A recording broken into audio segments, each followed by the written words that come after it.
you guys, this is Blacklist of the Abyss, and you have just watched my new intro. But right now, you're watching my review for Magi, the Labyrinth of Magic, chapters 205 and 206. Because last week, I didn't realize the chapter came out.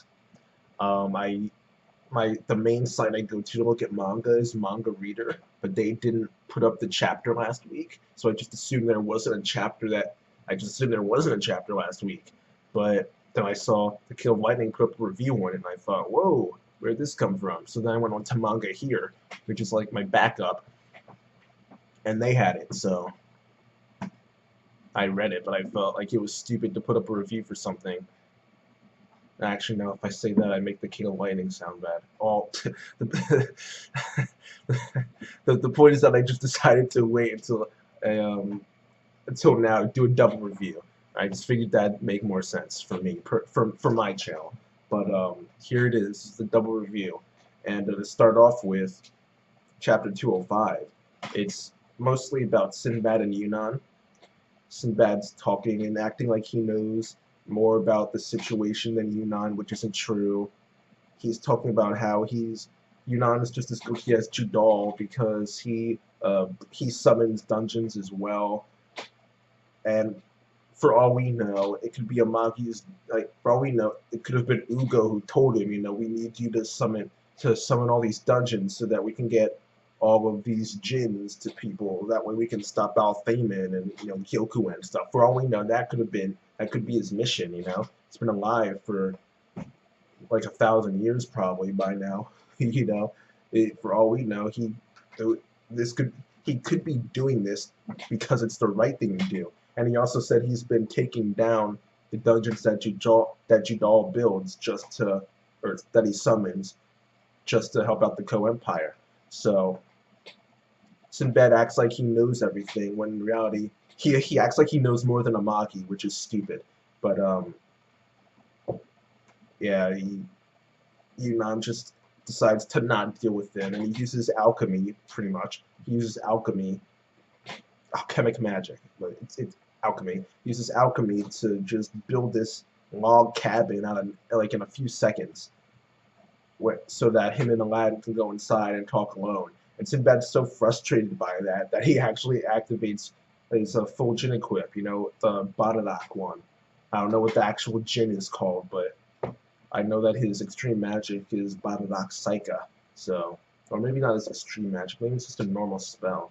Or magic or whatever, but when he activates that djinn equip and tries to destroy the barrier around the log cabin, but it doesn't work.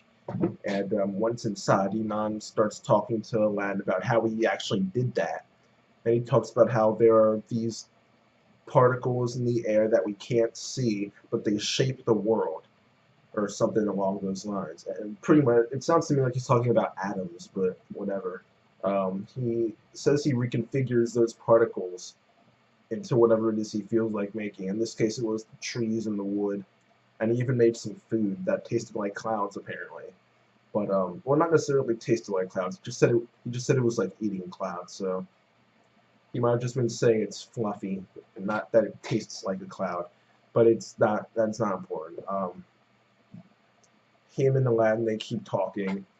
And Yunnan he ends up saying that when a Magi dies, their root goes back to the sacred palace, and then it's born again into the world as another Magi when the right time comes.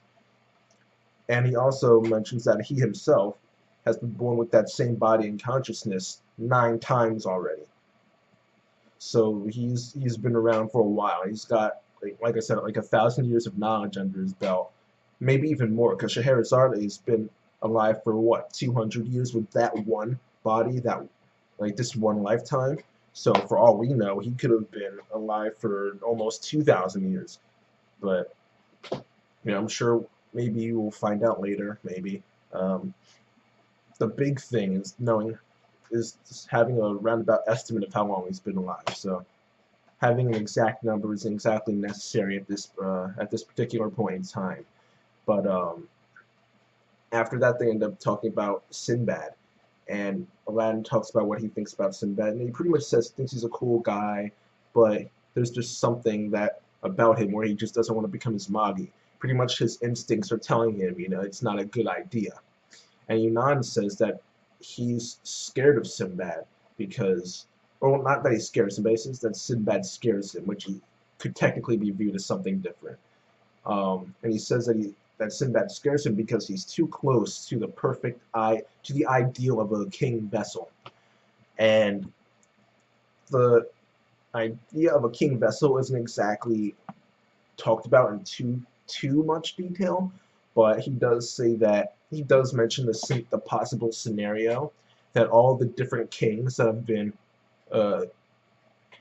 crowned, I guess you could say, by the Magi, they could all maybe disagree one day and have this giant war, each of them, and that war will decide the destiny of the world, and and the world will end up being their ideal world, not and I highly doubt that scenario is going to happen, where every single king goes against another one. Some guys are just going to stick together, I highly doubt that Kogaku is going to be fighting Alibaba one day. I highly doubt that Hakuryu is going to be fighting Hakuei one day. Oh, maybe. Oh, no. No, I don't think that's going to happen. Unless he becomes like a dark metal vessel user, and he loses his conscience, and he just loses control of himself. But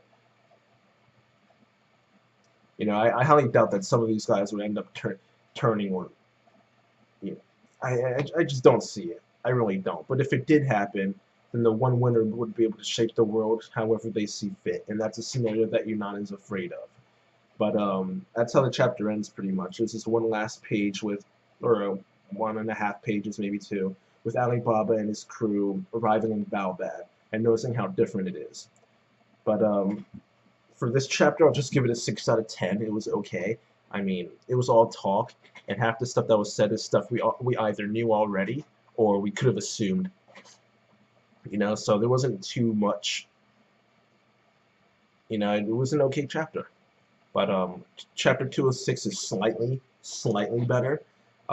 We actually see Balbad this time, and we see how it's been rebuilt, how all the streets and houses and the buildings and everything are they're made to look like the Co-Empire pretty much.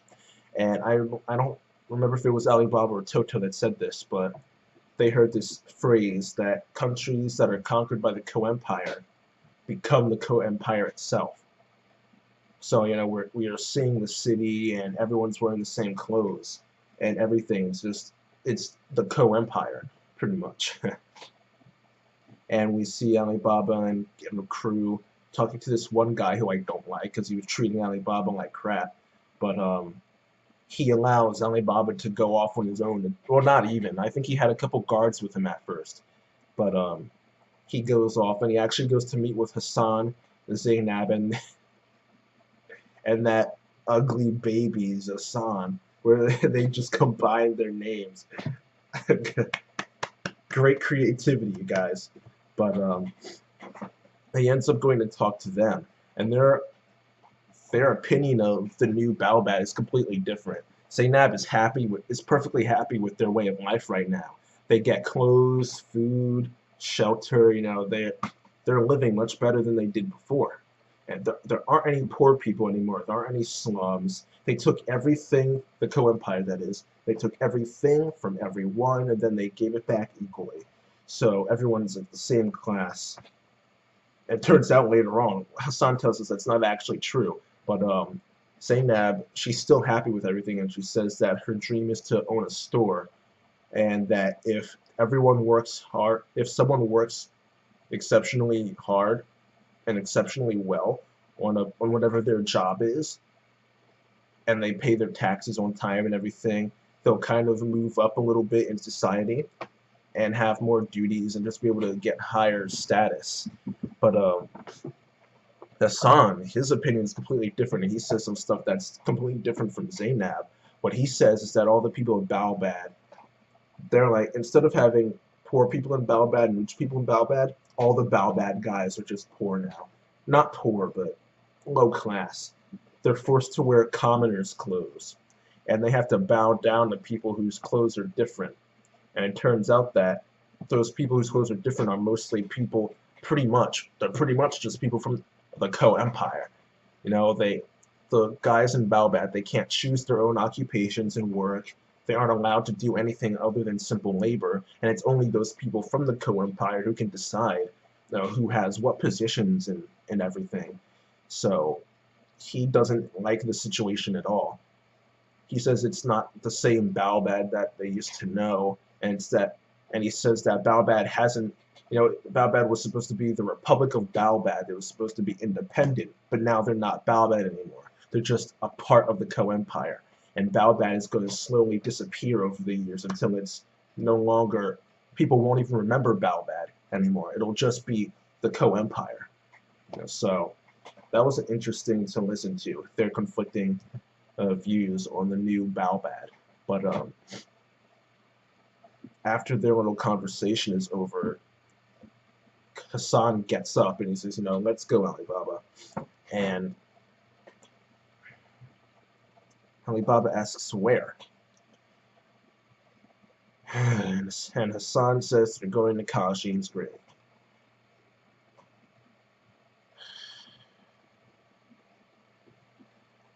What is Shinobu Ohtaka's obsession with Cassim? I don't get it. Cassim is a piece of crap. Okay, Cassim is a piece of crap. He started a war for no reason, and when he was forced to think of a reason, he couldn't come up with anything because he didn't have one. Because Cassim is a piece of crap. He wanted to start a war to save Balbad, but Balbad was already saved, so he figured, well, you know, I have all the people here already, so let's start a war anyway. All right. And he tried to come up with a couple reasons, but they were all stupid. I think the first one Alibaba came up with, it was like, you just want to become king yourself, and he didn't deny it, but that's a stupid reason. That would make him a piece of crap. It would explain why he started the war, but it doesn't change the fact that he'd still be a piece of crap. And I think the second reason I remember was one that Cassim said himself. It was like, he wanted to show that people from the slums could be something or something like that, and that doesn't make any sense because all he's doing is making all the people, by making himself look like a piece of crap, he's making all the people from the slums look like a piece of crap, all right? And the fact that someone from the slums is gathering all these people from the slums and starting a war, why would people's opinion of the slums go up from that? It wouldn't. It'd go down. People would look down on them even more and hate them even more and treat them like crap, even worse than they were before. All right, so Cassim, I do not like Cassim at all. I said this in my anime review because Cassim showed up there too, and I'll say it again here. All right, it might just be that I watched the anime first and then I read the manga afterwards. And from what I understand from people who read the manga first, Cassim is a good character, but the anime ruins him. And people who watch the anime, their opinion of Cassim decreases, and they can't, even if they reread the manga, they can't like him anymore. So judging from what people like that say, maybe the only reason I don't like Cassim is because I watched the anime before reading the manga. Who knows? But right now, my opinion of him is probably not going to change anytime soon. He's a piece of crap, and he died, and I was happy, well, not really, because they tried to make him into a good guy at the end and have him save face a little bit and turn face, but so I didn't really like how he died, but I didn't like the fact that he was dead, and I liked the idea of him not being in the story anymore. But him being dead has not stopped him from being in the story because he shows up in every freaking arc. Either that or someone references him, and Alibaba's like, oh my god, that person's just like Cassim. Oh, how could you? He's just like Cassim. You know, he says, Cassim, he just won't go away. He won't go away. I don't know why. I don't know what Shinobu Ohtaka's obsession with this guy is. He's a piece of crap, but God. I'm probably not going to enjoy the next chapter. I'll tell you that right now. I'm probably not going to enjoy it. If it has Cassim in it, then it's probably going to be bad. But for this chapter, I'll just give it a 6.5 out of 10. Again, it was okay, slightly better because we got to see those conflicting views from Hassan and Zainab. But other than that, the chapter was just the conversation Alibaba had with the two of them. That's it. That's all it was. It was a really quick chapter. You know, nothing really happened other than the conversation. You know, it was cool learning about how Balbat changed, but in reality, who cares? Like, I mean, people care. It's just that, like, it's not inherently important to the plot. So it's a cool thing to know, but it's not really important. As important as what they're there for, at least. You know, to meet up with Cohen and have this summit or whatever. But yeah, like I said, the chapter's a 6.5 out of 10. Kind of cool at times, but just mediocre at times as well. Especially since it was so short. But that's it for now, you guys. Chapter was mediocre. Yeah, that's it. Rate, comment, subscribe, and I'll see you guys next time.